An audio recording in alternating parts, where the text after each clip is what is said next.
So it's interesting, kind of funny that every single time the Dr. Phil show airs, someone tells me, or I notice an increase in traffic. I'm like, okay. But I didn't really notice really a total increase in traffic, a little bit, but maybe one person just kind of came through. I'm like, okay, where did this person come from? I'm like, all right, whatever. And I didn't even check my email, which I only got like 2 emails, and they were about 50%. One was like, you sound like a cult leader. And then the other one was like, oh my gosh, I totally love you. You're so beautiful. I want to get to know you. And I'm like, oh no. No, I'm married, everybody. If I were to answer the person, no offense to the person, I know we all should, if someone sends you something that is complimentary and they like your ideas, but then they're also infusing, I want to get to know you better, you're beautiful. That's a touchy one. And for me, I just best not respond personally. I don't want to encourage that kind of behavior. If they happen to listen to me, this is why, because I'm married and you all have your whole life ahead of you. And let me tell you right now, you're run by a beast that is attracted to whatever you're attracted to. And that's fine. But at some point, that beast is going to destroy you. And so the whole JJ protocol, meta mentality, JJ journey is for you to release the beast, still have your plumbing work, but you will find different ways to relate to people. And who knows what else is available as far as opportunities and potential and all of that. And let me tell you, love will be the last thing on your mind when you go through the pain. Okay, that's the whole point of the JJ journey, is that all the things that used to run you, that some may helped you and some didn't, okay, and it was a source of all your suffering, well, you're going to let that go and you're going to now develop a whole different world if that is something that you want to do. And it may take some trauma or cancer, disease, and chronic illness. Hope it doesn't get to that point, but it may take something to happen in your world for you to then finally just face all the demons. Okay? So that's for the person that sent me that email. But I appreciate it. I really do. All right, let me see who this is. Friend requests. Oh, okay, I'll confirm. Yeah, that's fine. All right, so anyways, let me just cut to the chase here. You know, when you think about cults and everything, cult is a short word for culture. And I've heard that term used so many times, especially in San Francisco, because, you know, in my 20s, I was introduced to so many different thought processes and counterculture derivatives from the 60s. And so when I told my mom about certain self-help groups and all that, she's like, I've been down that road. And of course she has, because everything that I discovered in San Francisco was piggybacking off of the things that happened in San Francisco way back in the 1960s. All the cathartic self-help cults that were doing a lot of detoxing psychologically, psychedelics. They were doing the love, and the tantric sex, okay? And then all the other ideologies, you know, the religions, the alien stuff. And so if you go back to the 1960s and 1970s, that was the whole birthing of the New Age thought processes, because the 1960s was right after the 1950s, when everyone was breathing a sigh of relief post-World War II. Now they're trying to get some stuff together. There's Operation Paperclip. The scientists were brought over from Germany into America and establishing a foothold, and then all the whole MK Ultra stuff, okay, and different child rearing practices. And so you had like the 1950s to the 1960s, 10 years of so much experimentation and innovation that then turned into the whole drug, sex, civil rights revolution. And so I watched a little bit of that last night, watching the trial of Chicago 7, of all the different extremists, anarchists slash intellectual hippies, or the yippies. And I'm just like, wow, this is what my mom, this is what a lot of people had gone through. The violence, okay, extreme violence. I mean, here in Ohio, Kent State, the National Guard, shooting up a few students. I mean, geez. And I could, it's hard to watch too, because watching the police just take their batons and hit people. And then you hear about the Weather Underground. I only learned about the Weather Underground when I was learning about the conspiracy world, because the right wing, the Alex Jones world and all of that, they were focusing on Bernadette Dornan and all the players, Bobby Seale, all the players in the Black Panthers and all that were counter the war. Okay, the whole Vietnam War era, holy shit. I learned a little bit about it, but I never really paid attention to the actual, that was like a huge platform that I just didn't realize to what extent it had an influence on everything.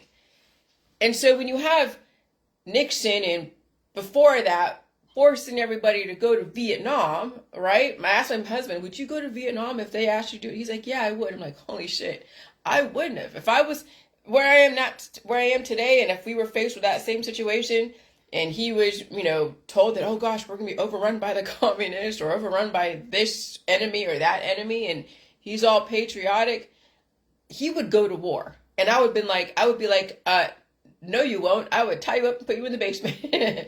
Not really. And I'm just like, really? You would go to war and you would go and die? Yes, I would go die. And so there's half the population that is like, oh my God, we have boys and girls dying, or boys dying every single day. And they're reading lists and of people's names. And the other side of it, they're like, oh my God, you're anti-government, you're anti-patriotic, you don't love your country. And then I'm like, oh wait, this is the same scenario, but now it's all reversed nowadays, right? And so then, so when you think about somebody manipulating you, okay, not you specifically, but a whole population, and you get them into stressful situations like, oh, we're going to go and invade Vietnam or invade whatever country, and you're going to die probably you're going to die or get maimed is so great. And so then people are like, okay, I'm all rah, patriotic. I'm going to go invade another country. And so then they come home like maimed or don't even come home at all, or come home in a casket. And the people at home are like, what the fuck is going on? And then you have such a clash. And then it's the rhetoric and the trials. I mean, watching the trial of the Chicago 7, it was a fucking show trial. It was so one-sided. It was just horrible. And I'm like, that's the depopulation agenda. When you have so much rampant reproduction, how do you do population control? When you have cancer, because you've allowed things to get out of hand, you're not keeping the balance within the body, what do, right? Well, people go to oncology, they do all their herbs, they do all their supplements, do whatever the heck, cannabis, to keep down the population. But then that destroys you. But see, is that really fair to compare someone going through oncology and then a whole country? Well, you have a whole country that is going through a whole cultural revolution, like in China, a whole socio-economical, socio-political, even biological revolution. There's going to be casualties. I mean, it doesn't mean that the whole country's going to die someday, but that's what happens to the individual person when they go through oncology and all the different remedies and stuff, is that they eventually will see hospice and they will eventually die. With the country, with people, you have 7.9 billion and climbing, you have rampant reproduction, you have all the different biotech grooming people and figuring out all the genetic genomes and sequences and all that. There won't be a fear of extinction, but let me tell you, you're going to be going through some stress. Individually, people are going to die just like in Vietnam. Individually, people who are going to war all the time, whether it's inside or out there, okay, there's going to be casualties. But now, here's the thing, you need to have a choice. Back in Vietnam, they were conscripted to go. They were forced to go. And people were burning their draft cards. They were running to Canada. They were doing a bunch of stuff. And then you saw the clash of the civil rights and the Black Panther stuff, and people going into and fighting against the police and calling them all these names, pigs and this and that. And so, I mean, I've seen this before, but I really didn't have a connection to it. I mean, I know I was born in 74, but I was a baby. But the way you're raised, in the era that you're raised in your formative years, tells you everything about who's raising you, what they're instilling you at the time, and the person that's raising you is not going to evolve that much. They'll evolve a little bit, but not that much. So they'll still keep with the spirit of how they raised you when you were a baby. They'll keep with that spirit all the way up till you're 18. And so things won't change when your parents were brought you in the 1970s, when it was so full of turbulent civil unrest and death and reproduction and serial killers and wars and assassinations. You're like, holy shit, no wonder people nowadays who don't understand the millennials or all that, and they were raised in such a militant era where people were smacking each other, using drugs, they were at war with each other. And when you are at war with each other, it's because you're at war with yourself. There's too much reproduction. There's too much life that just doesn't know what to do with itself. And then how do you guide people into a thought process, into whatever, and not have it completely tear down society, but there's still got to be a certain amount of death. And how do you accelerate that? And then also change the way society works. And so I would not want to be a politician at the time. I would not want to be someone running the country, because a lot of these, like Gerald Ford and Nixon and all the different presidents and politicians, even though they probably understood on some level what they needed to do and what needed to have happen, they still got to go through disgrace, even though they know that's probably what's in the future, having to deal with that disgrace. When it's all said and done, whether you think it's staged or not, disgrace is disgrace, okay? Whether it's contrived over here and it's known that this is what's going to happen, and the people out there are hating you because you let the war happen, you let people die, you let all this stuff, and that's hard to deal with. That's hard to live with, okay? And we know that with like the Weather Underground, that was a conspiracy. The Weather Underground was a conspiracy that the FBI had to go and investigate. And they were keeping tabs on people. It was like the federal government against the activists. And it's the same thing right now. We have the federal government against the activists, but now it's the right wing. Before it was the left wing. You see how shit's switching? It's all manipulation. And it's a manipulation on a grand scale. And that's why,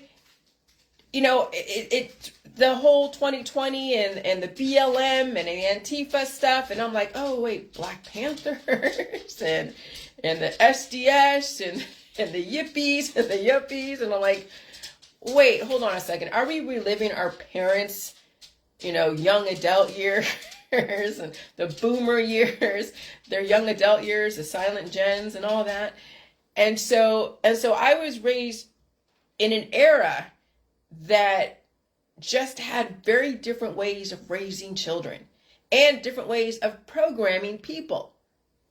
Okay? And so, I mean, I could be upset about it and be like bemoaning the stress that I went through, but that was indicative of the stress and the culture that my parents went through. And even if society had to change, because when you have racism, I mean, you have people hurting people in the deep South, the KKK destroying families and all that, you got to do something. But how do you change hearts and minds? You can't convert people. I mean, people try. Religions try all the time. Not all of them are successful. You try to convert someone who is resisting, they'll resist more and resist more. And then you have to back off and find a different way. It's psychological.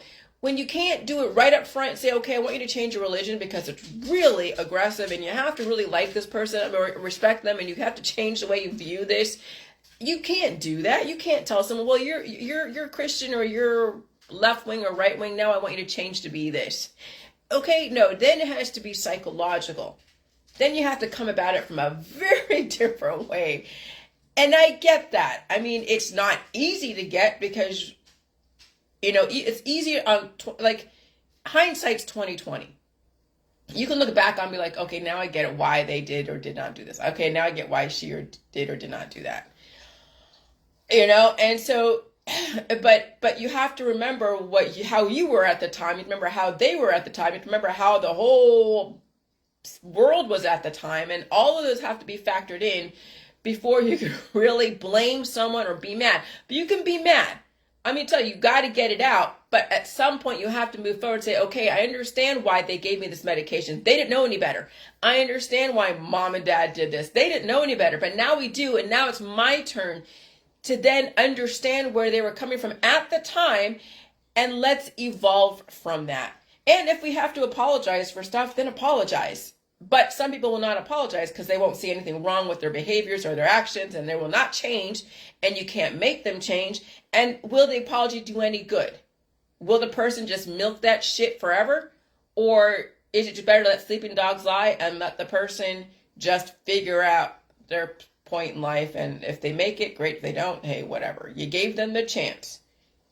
If my mom apologized for me for not telling me everything, or say, okay, maybe I was a little bit harsh than I should have been, or whatever, would that made a difference? Maybe today it would, because I'm in the space. I'm actually now a much more mature person, and I can understand where she came from. And we would actually have something in common, because let me tell you, I was raised in the image of my mom. I mean, obviously. But let me tell you how to work through some shit. But now, as I look back on how I've done things and what I've been doing everything that she's been doing in a different way, in a different time. And that's what she instilled in me and she's fucking smart. Again, my mother is fucking smart. But now it's like, do I want to have a relationship? At this point, it doesn't even matter. I mean, they're in their 80s and they're not going to be doing the juice and eating all the food. I know that's for damn sure. So at this point, it doesn't matter. Okay, now I have to then cultivate and carve out my place in life and be accountable for my actions in the past when they come up, and still keep moving forward. Give myself and other people the opportunity without trying to convert them. I can be angry, but then look back on why am I angry, and then find a way to deal with that anger and move forward. And that's all I can ask all of myself and all of you in the J world. Yes, you can be mad at the doctor system. You can be mad at all the prescription drugs, the holistic stuff. Be mad at whatever for a very short amount of time, because you don't want that eating away at you. But you want to bring out all the information as much as you can. Get it out. And at some point down the road, you're then going to be like, okay, now I understand why they did this. Because they didn't know any better. The medical holistic system does not know any better than what they've been told by someone from 2600 BCE, Imhotep, who was like, hey, let's just cut into somebody. Hey, let's just give an antibiotic and let's make the monster crazy and let's go program the monster. And then we have the archetypes. And then we'll have this whole thing of psychology that will have conflicting modalities. And you could be a streams of thought kind of person like I'm doing right now. Or you can be a, let's program a person. You want to be an entertainer. You want to be a lover. You want to be this. You want to be that. Well, here, this is what you have to do. And we'll create this kind of scenario and that kind of scenario and do all these different mind-bending, mind-numbing experiments or whatever, or infuse certain concepts or do something that will get you to retrack your brain and be whatever you want to be if you have that capacity. Because remember, it's not just psychological that you deal with people. It's actually also biological. Okay? But the medical holistic system, well, the holistic system tries to say they're all like holistic, but they still mitigate pain, and they still starve you, because if you're allergic to this food, or you have an issue with this food, or you have some disease, and then you're like going to the holistic person and you're doing all the stretches and the yogas and all this, they're like, oh yeah, stay away from GMO and stay away from this water and drink this water and eat this, and so even though they're like, oh yes, it's all about holistic, all mind, body, and spirit and all that shit, they're still not dealing with the demons inside. They're still running away, making the demon larger and larger, because they, the whole fasting and the breatharian stuff and the meditation and all the Eastern modalities that, like the turmeric and the honey, the world's strongest anti-life antibiotic. And then you see some cultures who have a lot of dancing demons in their allegory. Well, you wonder why, with all the different spices and they're using, and all the honey and the spices and all the heavy spicy foods, and you're just like, okay, so they're making their demons stronger, and then there's rampant reproduction from that, and you get some trippy, interesting people out of that. Okay, and so when you think about the Chinese herbs, the Chinese medicine, you have 1 billion people, though those cultures have been around for billions and billions of years. But when you're using so much antibiotics, such spicy food, not only are you going to deal with replication, but you will develop monsters in the population because it's anti-life. You're bringing about so many types of people who are such fractions of their potential, and they're also on the death trajectory, and who knows what kind of hormonal imbalances they hold within. And then who's programming them on top of that? It's not even just biological or nature, it's also nurture. Who's nurturing their thought process? Who's nurturing their whole life? And when you get unbalanced parents and unbalanced community, and you have despots and dictators and everything's about death, and a little bit of reproduction and rape and all that. Oh, geez. So, yeah, I mean, yeah, I better chill out. I'm getting a little bit excited. All right, so cult is a pejorative for culture. Petri dish culture, okay? So it is only a cult if you do not agree, or it is based on death, sex, love, or drugs. So how many cults out there that you know about are based upon death, sex? You see all the people that go in their communes and their retreats, okay? Love, all the love people, you know who they are. And then the drugs, the ayahuasca, people doing all their little psychedelics. Like, let's do the drum circles and everybody go and love each other and touch each other, and oh my God. And that was huge in the 1960s and 70s. Oh my God, it was so huge. That's why all the hippie shit. And I'm telling you, there's intellectual hippies, Rastafarian hippies. There's so many different hippies. And they're all, and they all do have some form of drug use, whether it's cannabis or it's the pharmaceuticals. You have the Rastafarians who are in the cannabis, okay, and they're hippies too. Then you have the intellectual hippies that are into the pharmaceuticals, that are over there, Pfizer and whatever, in biotech, and they were ex-hippies, that they turned into a yuppie, and now they're working for these Fortune 500 companies developing new therapies, okay? I mean, hippie is not just the crunchy mamas that are out there wearing their filmy outfits, walking barefoot with kids that are like on their hip and behind them. No, it's also the upper middle class and even the middle class, okay? And so it is not a cult. Now, this is where I have tongue in cheek. It is not a cult if it's popular and traditional.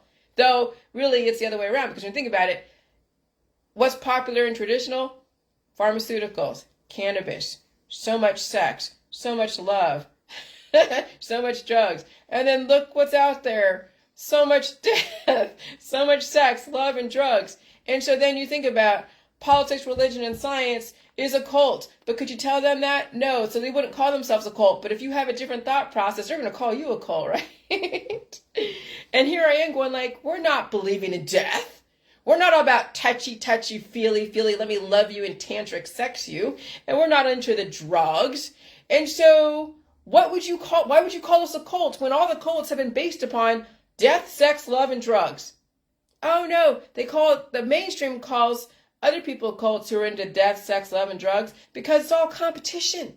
They're competing. The one cult is competing with the other. If they talk smack about this cult, then you'll join my cult, not their cult, right? And this is a better state sanctioned cult. We have a better longevity process between the time that you start and the time when you end. But in this cult over here, they're all about this, and maybe the shorter lifespan is offered over here. So that's when the government has to come in and regulate, who's going to be offering antibiotics and psychedelic experiences and who's not. And if they have done all the double-blind studies and the research behind how they administer antibiotics, then they will be the ones to regulate who's going to be the state-sanctioned cult and who's going to be a fringe cult that's going to be going to trial if you don't listen to the federal government. Okay, so it is not a cult if it's popular or traditional.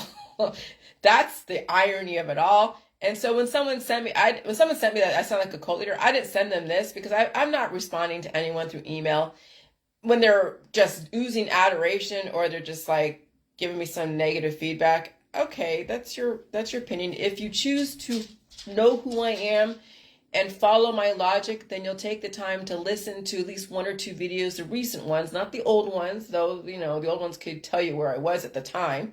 But if you listen to the recent videos, you might get an idea of where my head's at this time. And thank gosh I put the little heart with the diversity, because whatever I said on Dr. Phil a couple of years ago, it wasn't like I was anti certain sexualities. I was just at the time trying to figure out reproduction and sexuality. And of course, those are the going triggers and politicization of biology of the day. And you get caught up in that when you're exploring circles like the right wing, the left wing, the born agains, the conspiracy world, all of that. And so you're going to have a different way, or I had a different way of relating to the world. And I had to say what I had to say at the time. And when you think about it, Dr. Phil never said anything was poison. He was just questioning, and he brought people who were questioning. But he left it open for himself, where he's like, you're to tell me that we're doctors and we've had all these years of degrees, and you're telling me that you can reverse all this stuff and you can live forever to 300 years. How can you say this? I mean, even though it was accusatory, it was pressure. He never denied it couldn't happen. He never said this was poison. He just said proceed with caution. But I'll tell you, the mood and the spirit and the energy of that room would speak volumes more than what actually is being said. Okay? And so when you bring in hormones and emotions, people's fears, all that, they're going to make whatever assumptions, develop their own distinctions. And then, of course, listen to the people out there who really wanted to just slam me. And it wasn't because I did anything to them. It was just their fear of death. Oh, I understand it. When someone's in a hospice and they're doing a Hail Mary, they've had years and years in the medical holistic system, trying every single antibiotic and drug, and then they do a Hail Mary with the J juice, and there was still plenty of food to eat, but who's to say that he was eating enough food? Okay, when you're trying to stop the mucus memories from releasing.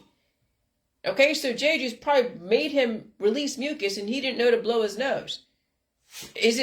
At the time, I didn't even know about the mucus that it needed to be released. Like I knew, but it wasn't what I focused on. But I'm sure the person that passed away in a hospice, when they did the J juice, I'm sure it cured him at some point, cured him to death, because he stopped releasing and he wasn't eating. And so but he would already been dead anyways. Okay. But that's what I'm saying. Cures are deadly. And so when people are chasing the cure, at some point the doctors can't give you any more cures because you don't have enough body to be cured. Soon, the extreme cures is rest in peace. But if you're going to survive that much cure, as far as J juice or any other thing, you have to be eating more than what you're taking in, as far as any kind of ionizing cures or even antibiotics, because even the mucus from the antibiotics will destroy you. And so that's why I say you guys cannot rely on the J juice indefinitely, because it's fine for someone who is relatively healthy that has substance on their body.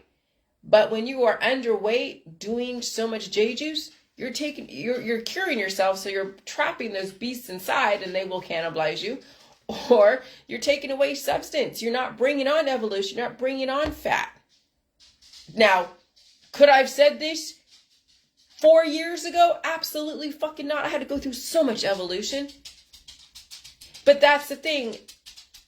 Hospice, someone in hospice, you know what's going to be in it for them. It's just a matter of time. I'm sorry people have to die when they're at the end of their line and they're doing Hail Marys. It sucks.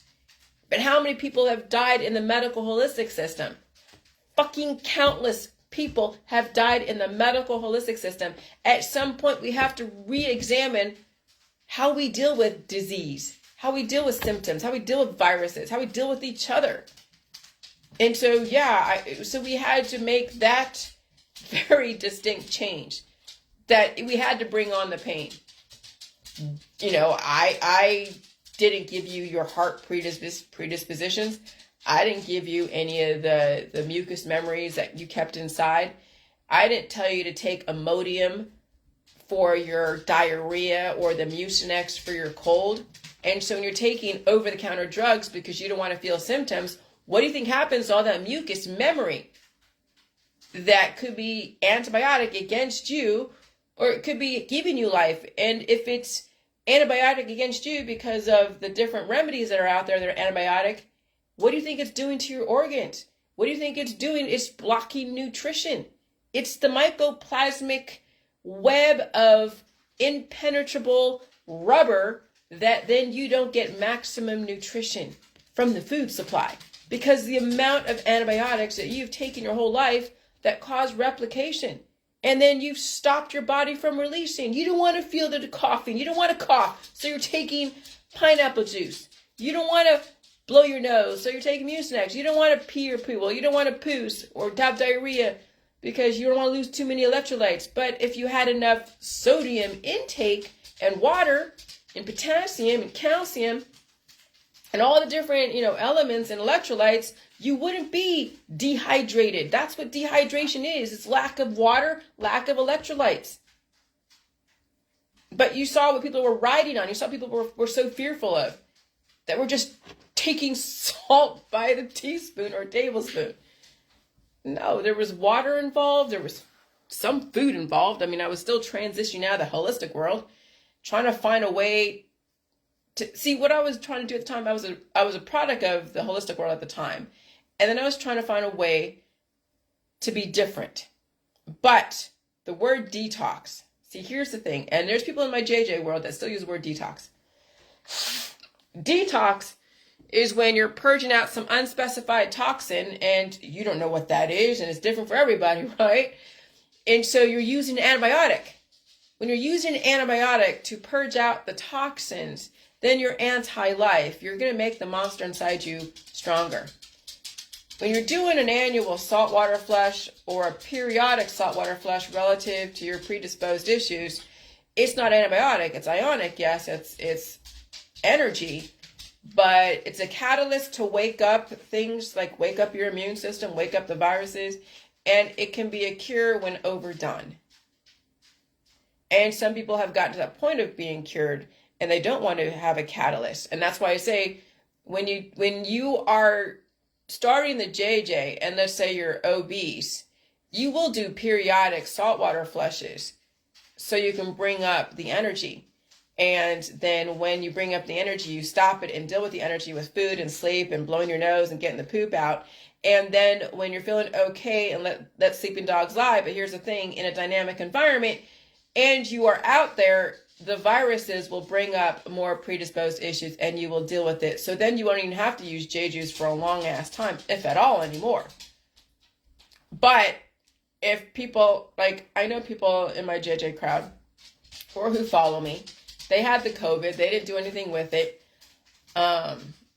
except go to sleep. And they were proud of that and eat food and whatever, but they're back out there again and they're not feeling any more symptoms, but their body is getting bigger or their body is getting smaller. There's deterioration going on.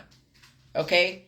When that happens and you're not getting the you're not getting the sniffles when you're out there with people, Because when Penny goes out there, okay, when Penny goes out there in the public, she comes back home sniffling. Yesterday, I went to, I ate lunch at a burger joint. And I haven't been out at a restaurant, eating in a restaurant, in probably about a year. Okay? And I felt actually okay to go. I'm like, okay, Jason, I'll go. We'll get a hamburger. We went to a place that had people in it. And I had a hamburger. We were there for about maybe an hour or so, maybe more than that, because it took a long time for them to get the food. And I was a little bit nasally in the back, a little bit mucusy, but that was about it. I came home. I was tired anyway, so I was up at 3 a.m. You know how early I got up yesterday. So I took a little bit of a nap last night or yesterday afternoon, a tiny bit, but not too much, because my dog was doing whatever. And so then this morning, all I did was poop a bunch of stuff and hocked up a look that had a little bit of green stuff, and that was it. Okay? And that was it. And I'm like, oh my God. My back was hurting last night. It was hurting yesterday. Okay? Because I had that, my husband has the same thing, and it happened at the same time. So I think the frequencies woke it up. But that little knot that's underneath my shoulder blade it was hard to move.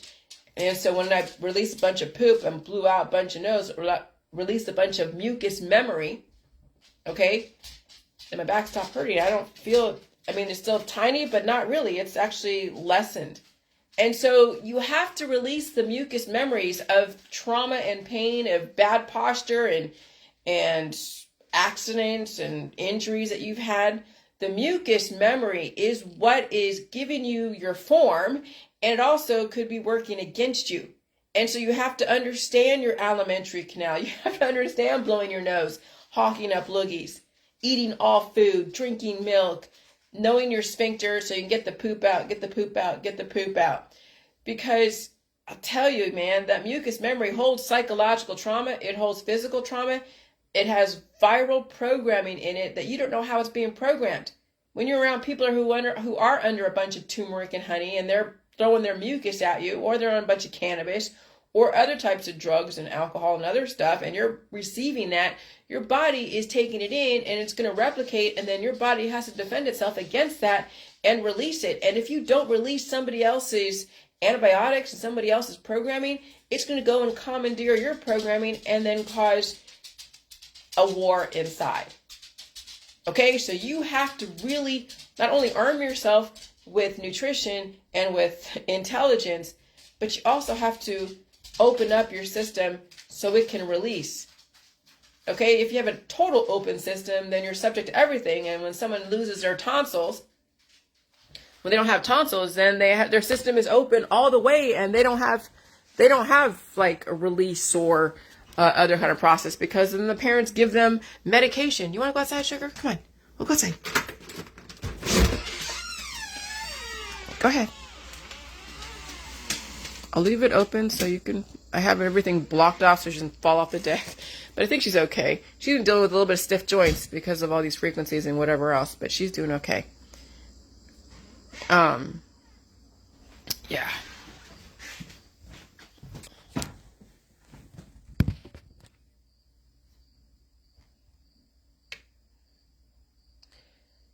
Okay, so I got in. So anyways, so I wanted to say, I'm just going to finish off with this whole cult thing.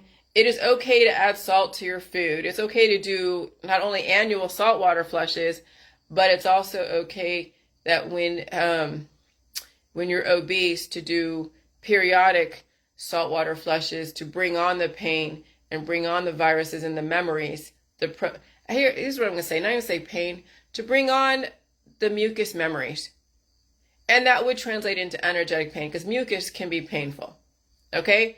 And so when you bring on periodic mucus memories, then especially if you're still behind the eight ball and you still have issues and all that stuff, then you got to do the saltwater flushes. Don't even say detox, because you know what you're detoxing out. It's so unspecified.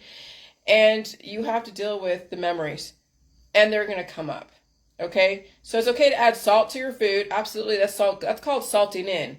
That's the covalent bonding. That's what bonds everything together and brings things together and repairs your organs. When you have the meat, milk, cheese, eggs, fruits, vegetables, and not spices, well, yeah, a little bit, but not too much. When you have all food in the food supply and you add salt to it, that actually helps. Then if you have missing parts of your liver, then you have liver regeneration. Like I said in Dr. Phil, if you have a cut on your hand and it heals, okay, that's superficial, right? But when you have something huge inside, like your liver, and let's say someone cut out your liver or cut out part of your liver, and you're eating food and you're salting in your food, that liver can regrow back to what it was supposed to be. You can regrow your organs if you give it food. You add salt to it. You give it food, you add salt to it, release the mucus memories, release the demons, right? Okay, and yeah, it's going to be painful. You're going to feel liver energy. It's not going to kill you. But people don't want to feel pain. They're like, oh God, I can't sit down for a fucking minute and rest. I can't sit down for a fucking minute and eat food. No, when everyone around you expects you to do this, and this, they're going to freaking use you to death. And you won't care because you want to keep up with everybody. You know? And it's like, no. People's health is so much more important than everything else in the world. Yeah.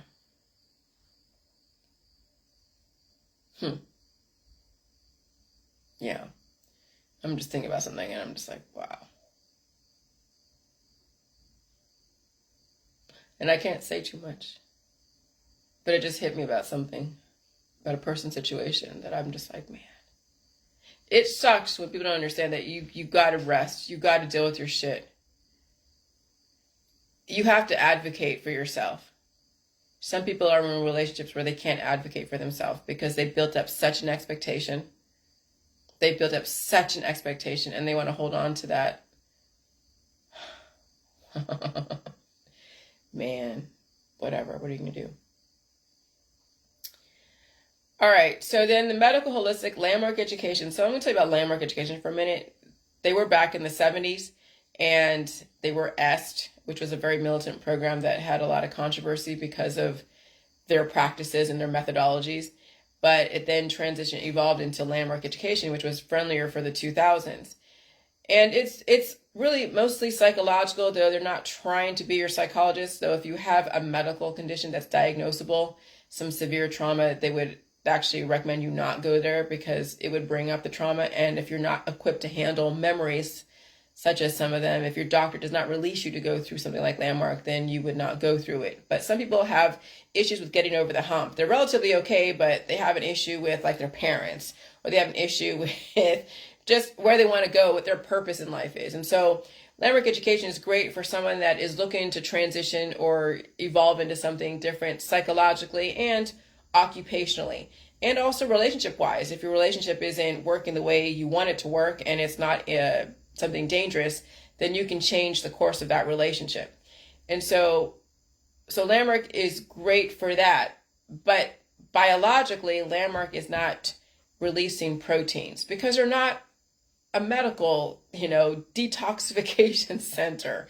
They're dealing with psychological roadblocks that they can help redirect and retract, and then a little bit of catharsis. And so then you can be a blank slate, what they would call it.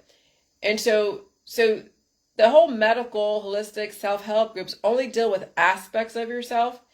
But like, again, when you're dealing with someone that says, oh, I'm holistic, it's all about mind, body, and spirit, they still are in starvation, breatharian, fasting, and also mitigating pain through meditation, yoga, stretching, whatever, and then all the chakras and playing with the crystals.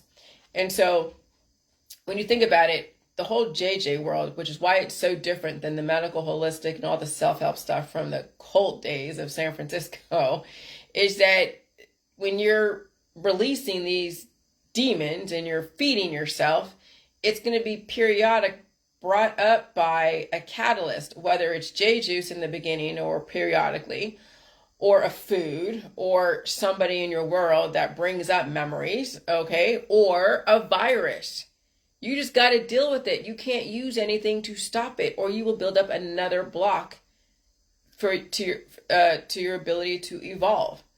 And so then you'll deal with not only biological issues and proteins and mucus memories, but you also deal with psychological. You've seen the last couple weeks my psychological purging.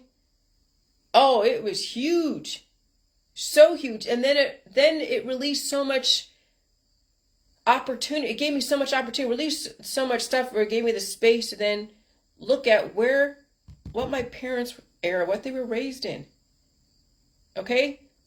And then how I am as an activist. Yeah, I was pro-abortion or pro-choice. I was part of the National Organization for Women, went to the meetings in California, and then I explored other politics stuff.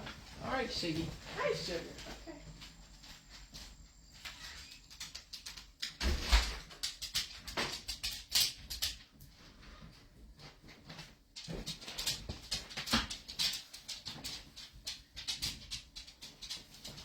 And so psychologically, I was able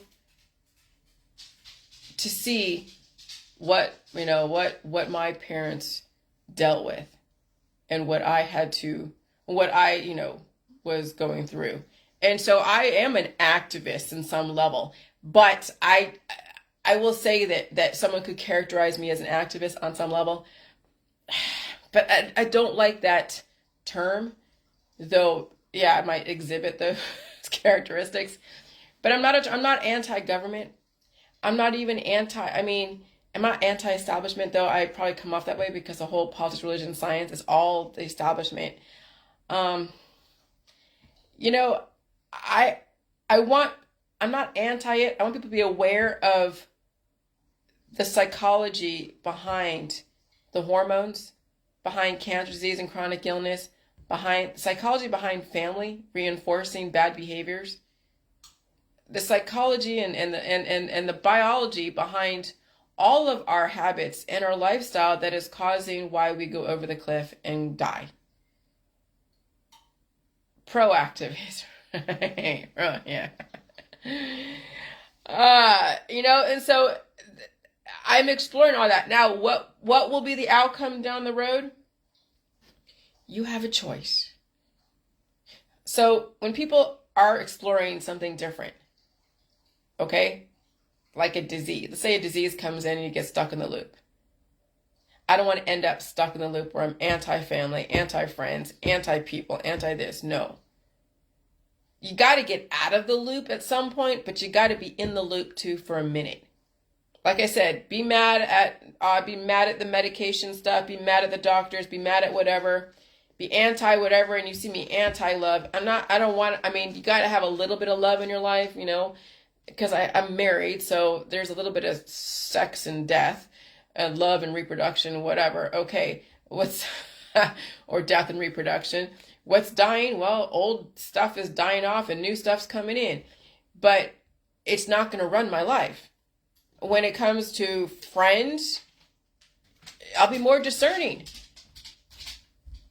And then you realize that when you are a whole person, you're not going to rely on so many people or even one person. You're not going to rely really on anyone. The people that have come into your life, they're going to be mostly whole people, or they're going to be vendors, or going to be people that you have something in common with that is not self-destructive. Okay? And so you'd be more discerning on who you bring into your world and how much, because I'm telling you, it's somebody else's world that's full of energy, that has so much going on, and they don't expect to live for very long. It's infectious. And you don't want to be caught going down that road. You can have fun, but what is fun? People's ideas of fun are very different.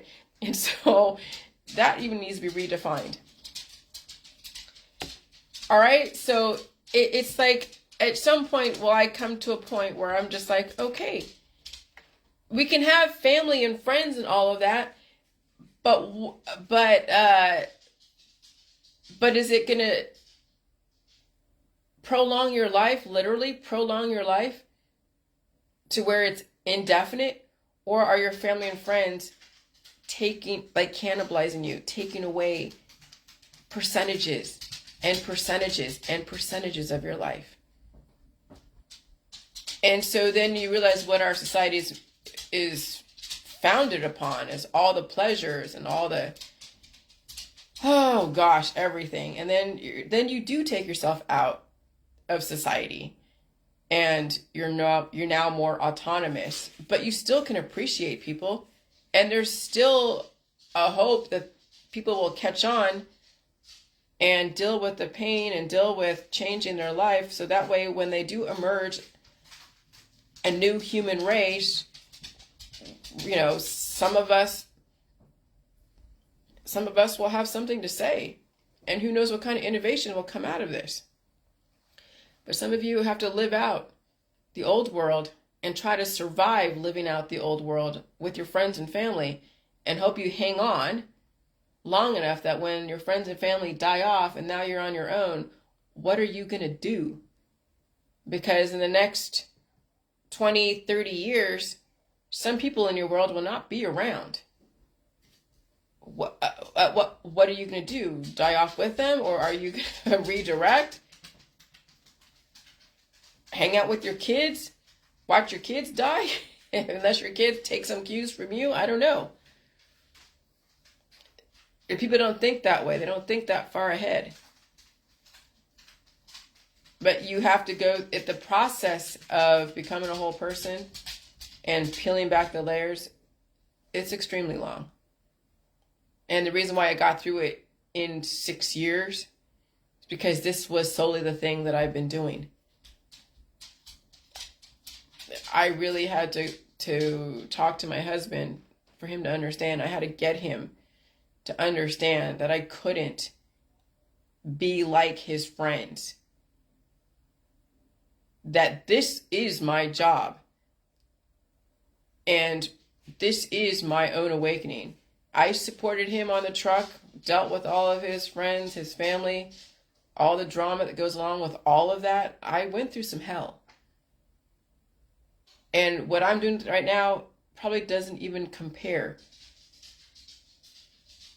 He actually is getting off easy when you think about it. Because if he had to deal with any of my friends and my family and any drama that goes along with that, I wouldn't put him through that. I'm not saying it's his fault or it's bad or wrong, but I'm just saying that now this is my time to develop myself. Because what he needed to go through at the times he needed to go through, I supported him. I dealt with so much. And that's relationships where you do have to sacrifice some aspect of yourself so the other person can feel okay. But to what extent? Do you completely sacrifice yourself to then death for the other person? Or at some point do you say, okay, I've given you this much. I can't give any more except for whatever is necessary. Now I need to bring myself back and bring life back because it was just taken away by all of this stuff. Okay? And so now he gets it. And so, and he's seen the changes. I mean, the dog's still fucking alive. The dog's still alive. And she didn't have any issues as far as mobility. She can move. She can poop. She can eat. Hey, sugar. She'll have occasional energetic surges, and that's expected when she still has unresolved issues in her genetic line. She's been backyard bred. You know, animals have been backyard bred with so many genetic predispositions that come to surface early and earlier. So if my dog's still alive, he doesn't have to pay any vet bills. I'm not a super spendy person. I'm not a super social person. Now my appetite is not as diverse as it was a couple months ago. And I'm really focusing on this and getting my brain figured out. And I give him advice and I don't really cost him any kind of just anything when you think about it. He's got it made. And I think I'm doing quite well when you think about it. I have a roof over my head. You know, I have food to eat. Life can't be any worse than this. Okay? And so at some point, you guys just got to take the time. And that's what I said. your friends and your family are going to be the ones that are going to take you down unless you establish a boundary and you establish your autonomy. And you might have to disappear from the social circles for maybe a couple years. And it's just your job and you and whatever responsibilities at home, if you have an animal or a child or whatever. Okay? But you might have to get out of the social world for about a year or two. And it could be just right. Let me tell you, I wrote 40 pages a couple summers ago. When I was watching The Walking Dead, I'm writing. Right? I learned about everything. Math, English, science, social studies, history, physics, chemistry. I mean, anything that anyone introduces to me, and I'm giving you guys things to look at so you can start feeding your brain information, so you can get some historical perspective, you can get some chemical perspective, so you can get some physics perspective, and start building neural pathways. Because if you don't use it, you will fucking lose it. And I'm not talking about your penis. Okay? I'm talking about your brain. If you don't use your brain, you will lose it. And so that's why when you're going through all your shit and all that stuff, yes, you can go through and try to and do the whole, I'm pissed off at the medical system, I'm pissed off at this, but also find something that you've never ever entertained, like understanding the theory of relativity, and challenge yourself to talk about it. Because again, you can get caught in the loop of being upset at the medical system, being upset at your parents, or being upset at this, being upset at that. And at some point, you're going to have to say, okay, I'm now going to feed my brain information so I understand the bigger picture. Theory of relativity is amazing. Special relativity is amazing. The inverse square law is amazing. Why are they amazing? Because everything is relative. Whether it's all perspective.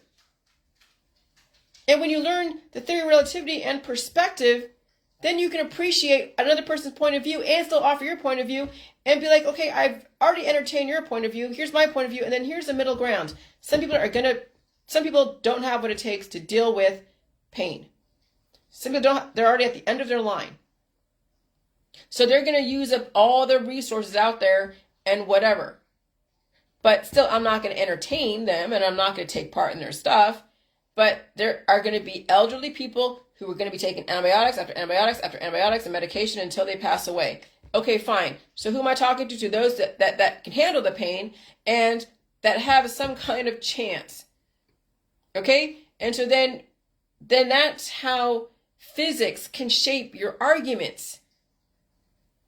Everything is perspective. And you got to factor in so many things. You think the person can handle it. You think the person cannot handle it. And then you look at what you're dealing with. And you're like, okay, could a person who's 80 years old handle the medication? Or handle not taking the medication? Probably not.